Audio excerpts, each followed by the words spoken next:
பையன் இவனுடைய சங்கீதத்துக்கு இயற்கையே தலை வணங்குகிறது.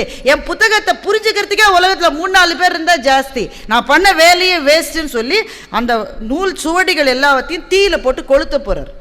அப்போ நாரத முனிவர் வந்து நிறுத்தி, என்ன செய்யற நீ? எல்லாத்தையும் கொளுத்துறேன். ஏன் கொளுத்துறேன்? அந்த சிறுவன் செய்கிற வேலையை என்னால் செய்ய முடியலையே. அவனுடைய இசைக்கு இருக்கிற பெருமை என்னுடைய நூலுக்கு இல்லையே. நாரதர் சொன்னார், பராசரா என்ன செஞ்சுக்கிட்டு இருக்க நீ? இந்த காடு இருக்குல்ல, சுற்றி பாரு. இந்த காட்டில் யானை எப்படி நடந்து வரும்? எப்படி நடந்து வரும்? கால் அதிர நடந்து வரும். அது நடந்தாலே ஒரு 2 மரம் கீழே விழும், அவ்வளோ பெரிய யானை இருக்குது. இதே காட்டில் தேன் சிட்டு இருக்கே, நீ பார்த்துருக்கியா? ஆமாம் பார்த்துருக்கேன். அந்த தேன் சிட்டு பறந்து போகிற தடம் கூட இல்லை. இல்லை, தேன் சிட்டு பறந்து போனால் கூட நமக்கு தெரியாது, நம்ம கண்ணு முன்னா போனால் கூட நமக்கு தெரியாது, அவ்வளோ சின்னது அது. ஆனால் இந்த காடு காடாக இருப்பதற்கு யானையும் தேவை, தேன் சிட்டும் தேவை தானே.